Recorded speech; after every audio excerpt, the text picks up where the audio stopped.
유튜버 쯔양을 협박해 돈을 뺏은 혐의로 고소를 당한 유튜버 카라큘라와 변호사에 대한 구속 심사가 오늘 오후에 열립니다. 한편 서울의 한 아파트에서 일본도로 이웃 주민을 살해한 남성이 구속됐는데요. 법원에 출석하면서도 피해자에게 죄송한 마음이 없다고 말해 공분을 샀습니다. 손정혜 변호사와 함께 여러 가지 얘기 나눠보겠습니다. 어서 오시죠. 네, 안녕하세요. 안녕하십니까. 네, 유튜버 쯔양에 대한 공갈 혐의 등으로 유튜버 카라큘라와 사망한 전 남친 변호사 최모 씨에 대한 구속 심사가 오늘 오후에 열립니다.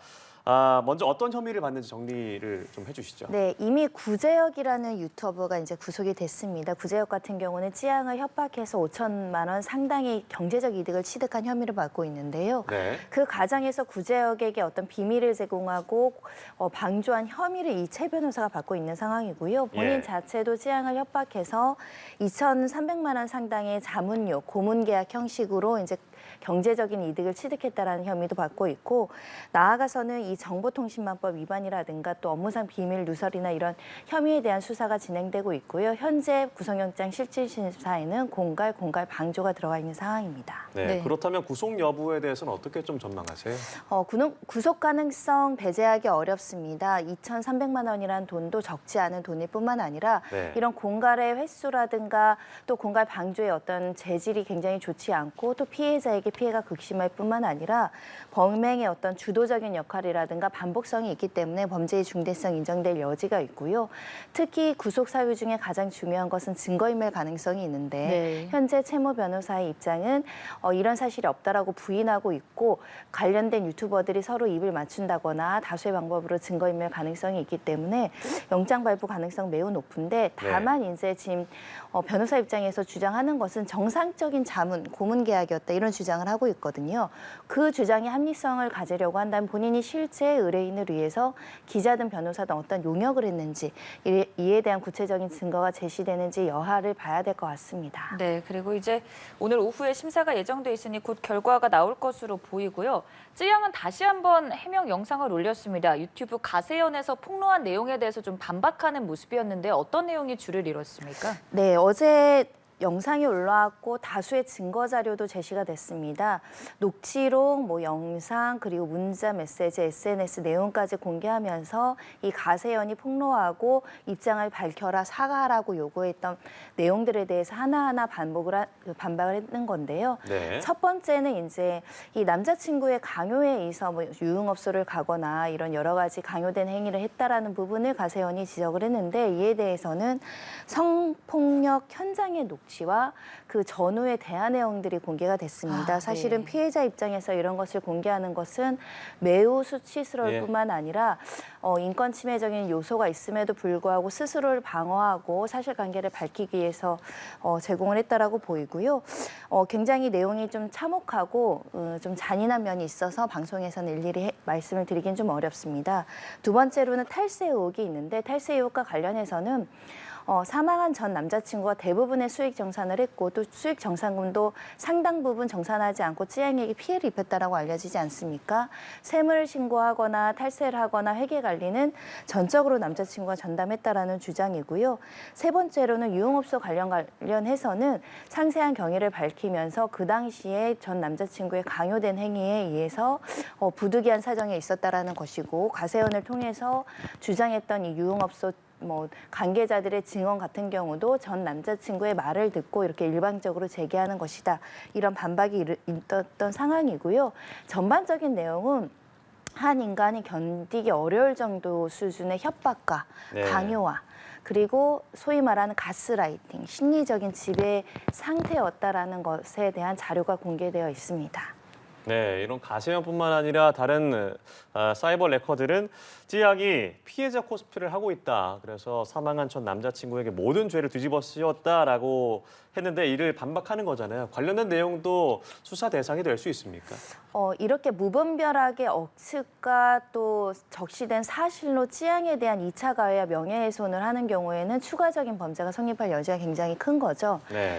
예를 들면 제가 방송에서는 다 말씀드리긴 어렵지만 공개된 해명 내용 중에 전 남자친구가 돈도 뺏고 성노예로 전락시키고 결국은 죽여버리겠다, 이런 협박의 내용들이 들어와 있는 부분들이 있습니다.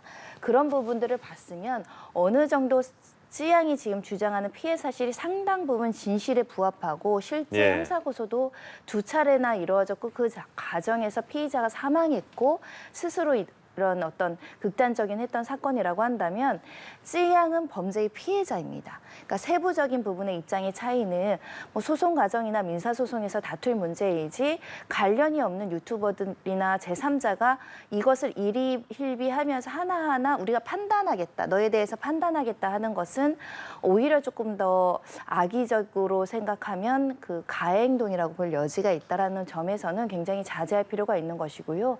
또 이렇게 개인의 내밀한 사생활과 범죄 피해의 정보까지 공개하게까지 한 유튜버들의 책임도 적지 않을 것 같아서 네. 네. 이게 형사소송, 민사소송까지 같이 진행될 것 같습니다. 일단 찌양 측은 유튜브 채널 가세연의 김세희 대표를 검찰에 고발한 상황입니다.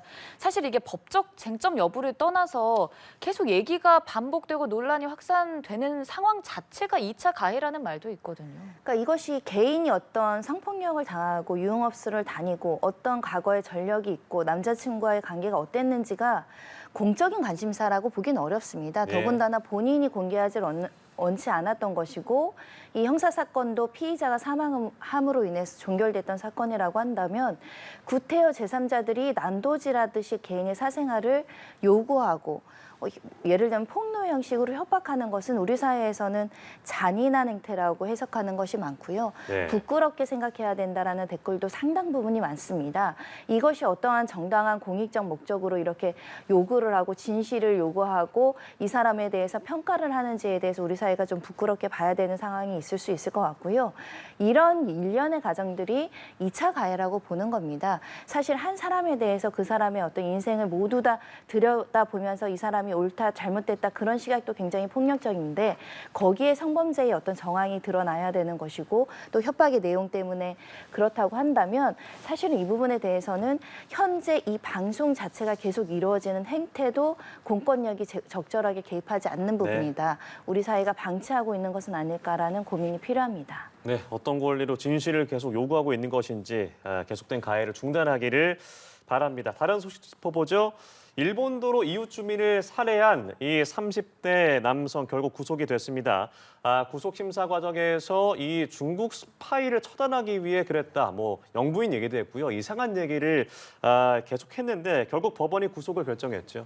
네, 증거인멸 가능성과 도망갈 염려가 있다라고 볼 여지밖에 없고요. 예. 사람을 해친 사건이기 때문에 중대한 양형이 나올 것이 분명한 사건임에도 불구하고 뚜렷한 범죄 동기가 확인되지 않고 범행 동기와 관련해서는 지금 피의자가 횡설수설과 가깝게 알 수 없는 주장을 하고 있는 것이죠. 심지어는 본인의 정신은 이상하지 않다. 정상적인 상태에서 중국 스파이이기 때문에 처단을 했다는 식으로 이야기를 한다는 것은 정신적인 상황도 매우 불안할 뿐만 아니라 불구속하는 경우에 재범 우려 가능성도 매우 높기 때문에 구속될 수밖에 없는 사안입니다. 근데 이게 뭐 스파이를 운운하기도 했지만 사실 정황상 봤을 때 왜 피해자를 그렇게 대상으로 범행을 저질렀을까라는 생각이 들거든요. 현재로서는 조금 이야기하기 좀 어려운 부분이지만 정신적인 질환의 문제가 있을 가능성이 있습니다. 앞뒤가 네. 맞지 않고 정황이 맞지 않고 이 피해자분께서 이 피의자에게 어떠한 공격 행위를 한다거나 평소에 접촉도 없었을 뿐만 아니라 일면식도 거의 없는 그냥 이웃 주민 상태에서 공격을 받았다는 것은 망상적으로 이 피해자가 나를 괴롭히거나 따라다녔다라는 잘못된 관념과 확신으로 범행을 한 것이거든요.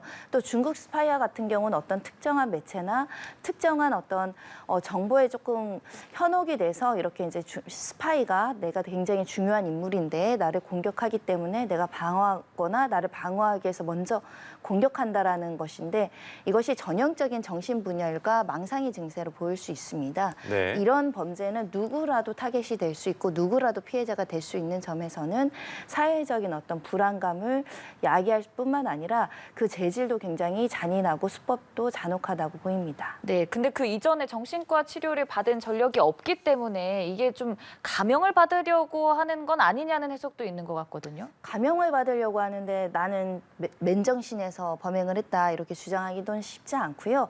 특히 정신적인 이상이 조금 엿보이는 것은 이미 이 사건 전에 주변으로부터 신고가 다수 있었고 네. 좀 정신적으로 불안하게 소리를 지르거나 이미 일본도를 가지고 놀이터에 가서 아이들과 싸우자고 싸움을 건다거나 여러 가지 분쟁을 야기했던 사정들이 있기 때문에 이런 일련의 어떤 초기의 증사가 조금 악화되어 있던 수준은 아니었을까 그렇게 조금 생각해 보고요. 정신질환이 있다라고 하더라도 본인이 치료 의지가 없으면 병원에 가지 않는 경우도 있습니다. 네. 가족이 적극적으로 권유해서 병원 치료를 받게 해야 되는데 그러지 않는 경우 무방기 상태로 저렇게 치료받지 않고 일상생활 하다가 문제가 되는 경우도 있기 때문에 결국은 이 사람의 정신적인 어떤 질환이나 이런 것은 수사기관이 정신 감정을 의뢰할 수 있고 우리 또 여러 가지 절차에 의해서 만약에 실제 정신병적인 문제가 지대하면 치료 감호 결정을 해야 되거든요. 네. 그걸 위해서라도 좀 병원에 입원해서 정신 감정을 받는 것이 필요해 보입니다. 예, 가해 남성 앞서도 말씀하셨지만 뭐 주변 동네 어린이에게 칼싸움을 하자라고 했고 1년 사이에 7번의 경찰 신고가 접수된 것으로 추가적으로 확인이 됐습니다. 어떤 내용들이 좀 줄을 이뤘나요?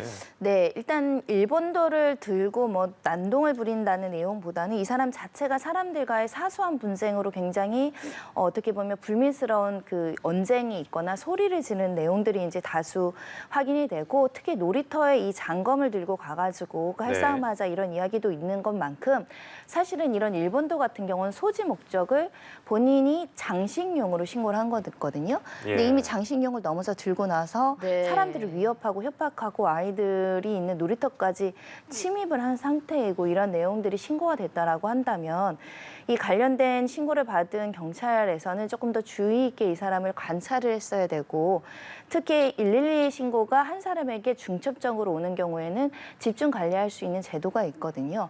좀 이 부분에 대한 점이 좀 안타깝다 이렇게 말씀드릴 수 있고요. 뭐 헬스장에 갔는데도 사람들이랑 좀 분쟁이 있었다 이런 것은 주변 사람들이 나를 공격한다고 망상적 사고를 하는 겁니다. 그러니까 계속적인 분쟁이 발생을 한 것이거든요.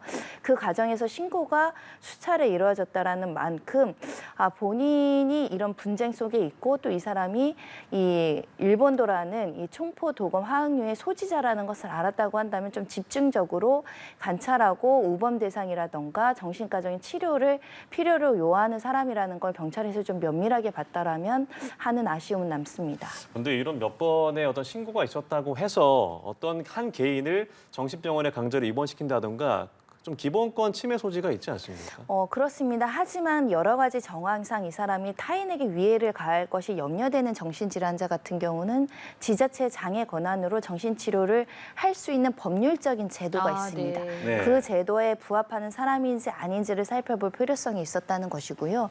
보호자 가족 관계가 어땠는지는 모르겠으나 보호자들과 주변 사람들의 진술을 들어서 그 위험성이 증대한지를 확인하는 절차가 있었다면 이 사람 현재 이런 상태이고 좀 위험성이 있어서 치료가 필요하다. 이런 권고적인 어떤 내용도 필요했을 것인데 그것이 좀 놓친 점이 좀 아쉽습니다. 네. 그리고 또 이번 사건으로 다시 얘기가 나오는 부분이 일반인이 이렇게 긴 검을 어떻게 좀 살 수 있었느냐. 물론 장식용이라고 구매를 하긴 했습니다만 이게 지금 흉기로 악용이 된 거잖아요. 어떻게 좀 관리 체계가 이루어지고 있나요? 네, 이 사람의 경우를 말씀드리면 올해 초에 이 도검에 대한 소지 허가를 받았다는 건데 올해 초에 이 도검을 소지했을 때부터 타인을 공격한 목적으로 구입을 했는가부터 따져야 될 것 같습니다. 네. 원래 수집용이나 이 장식용으로 소지하는 분들도 꽤 있는데 갑자기 대기업에 퇴사하고 올해 초부터 이걸 가지고 다니고 실제로 외부에도 가지고 나갔다는 점에서는 공격용 무기로 살려고 했던 것은 아닌가. 그러다 보니까 이런 총포 도검 화학류 상에 이 도검을 소지하는 절차가 너무나 간소하다라는 지적이 따르고 있는 것이고요. 특히 총보다 훨씬 더 수월하게 소지하거나 이것을 구입할 수 있다라는 점도 지적이 그러게요. 되고 있어서 경찰에서는 일단은 대안책으로 이렇게 소지허가 신청을 하는 사람을 개인 면담을 하겠다. 개인 면담 과정에서 위험성을 발견하겠다는 것이고 두 번째로는 이 총포와 마찬가지로 이것을 소지할 때 정신병력이 없는지를 확인하기 위해서 신체 검사서나 이런 서류들을 확인할 것이고 종전에는 없었지만 갱신 규정을 두어서 3년에 한 번씩 이 사람 이것을 계속 소지할 수 하도록 하는 것이 타당한가를 검토하겠다라는 입장입니다. 네, 이렇게 반복되는 충격적인 묻지마 살인 사건 대책 마련이 필요해 보입니다. 지금까지 손정혜 변호사와 함께했습니다. 고맙습니다. 고맙습니다.